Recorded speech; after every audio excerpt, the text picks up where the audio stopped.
মেঘের দেশ সাজেক। মেঘকে স্পর্শ করতে চান? সাজেক চলে আসুন। আপনার ভারত পাকিস্তানের কাশ্মীর যেতে হবে না, বাংলাদেশের সাজেকে চলে আসুন। এখানে বর্ষার এই মৌসুমে সাজেক দাঁড়িয়ে আপনি মেঘকে স্পর্শ করতে পারবেন। এর আনন্দ অন্যরকম এক অনুভূতি। এ সময়ে পাহাড় থেকে আকাশে বাষ্প হয়ে মেঘ উঠে, এটা দেখার দৃশ্যটাই অন্যরকম এক অনুভূতি। সেটা কল্পনা করা যায় না যে পাহাড় থেকে নিজ চোখে আকাশে মেঘ বাষ্প হয়ে ওঠা, এটা আমরা দেখতে পাবো। যেটা দেখতে পাচ্ছেন এটা হলো কুয়াশা না, এটা পাহাড় থেকে মেঘ বাষ্প হয়ে আকাশে উঠতেছে। মেঘ বাষ্পের সময় আপনি যদি সে স্থানে দাঁড়িয়ে থাকেন, আপনার পুরো শরীর ভিজে যাবে। যে স্থানটি দেখতে পাচ্ছেন এটি সাজেকের ঝাড়বুজ রিসোর্ট অ্যান্ড পার্ক। এটি হেলিপ্যাডের সামনের দিকে অবস্থিত।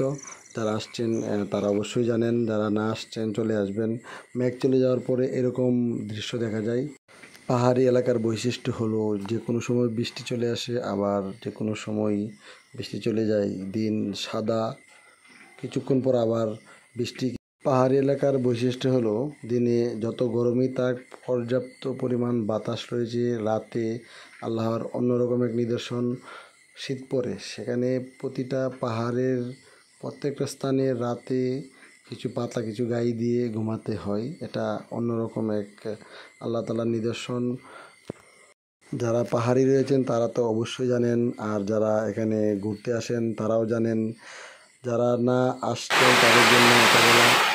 তো কথা বলতে বলতে কিছুক্ষণ পর আবার বৃষ্টি চলে আসছে। বৃষ্টি এক পাশ থেকে অন্য পাশ দিয়ে প্রচুর বাতাস, বৃষ্টি ঝড় হাওয়া বইছে। বৃষ্টির পর্যাপ্ত শব্দ, মেঘের গর্জন। এখানে সবচেয়ে অন্যরকমের বিষয় হলো এটা ভারতের লাস্ট বর্ডার। এখান থেকে দাঁড়িয়ে সামনে পুরোটাই ভারতের মিজোরাম প্রদেশ।